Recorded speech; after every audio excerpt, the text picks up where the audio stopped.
Tommy Robinson was convicted and is now in jail for the outrageous crime of real journalism.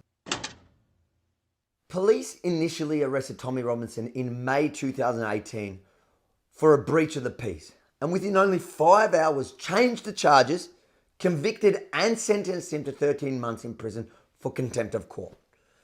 Of that sentence, Tommy has already served 10 weeks in solitary confinement. But after appealing the case and mass worldwide demonstrations by supporters, even here in Australia, Tommy was finally released from prison. And the highest judge in the land found procedural failings by the judge who originally sentenced him.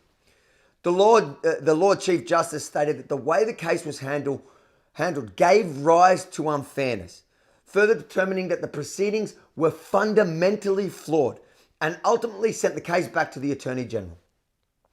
But not content with the first round of political persecution, the decision to recharge Tommy with an added charge of causing anxiety to the pedophile defendants was made 5 months after the case was referred back to the Attorney General.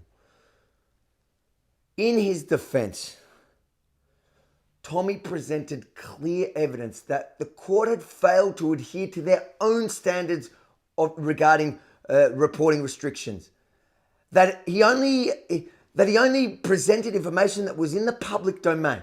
That the trial had itself already ended, granting no possibility of collapsing the trial. Nonetheless, he was found guilty on all 3 charges and sentenced to 6 months in prison. Shrewdly, the judge knew that with time already served, Tommy would be released on Thursday.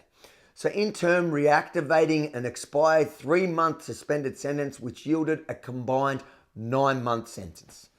So with the 138 days counting towards the time served, Tommy Robinson would spend approximately another 10 weeks in prison. But adding insult to injury, Tommy was also ordered to pay for the prosecution's court costs, which is estimated to be upward of £25,000. They're making him pay for his own wrongful convictions and jailing. Let that sink in. This is undeniably political persecution. Tommy Robinson is a political prisoner, and we are witnessing the erosion of the justice system that once made Britain so great. All at the hands of the globalist agenda. But not all is lost. It's important to note that the state only decided to recharge Tommy once he was fully deplatformed, in a hope that the Free Tommy movement that set him free last time isn't going to get reignited. But they got it wrong again, because thousands gathered outside the Old Bailey throughout the proceedings. And since his jailing, activists around the world have started to organise themselves. And being banned from Twitter didn't stop him from trending, with support reaching as far as the son of Israel's Prime Minister. And I want to thank you, Yair Netanyahu, and the family thanks you as well. Unlike last time Tommy was stitched up, this time Tommy was able to get his affairs in order before going to jail. Tommy made sure that TR.News can continue to operate, that Danny Tomo and Richard Ingham are in charge of local rallies, and he asked me, which I am honoured to be his and his family's official spokesman, whatever that means.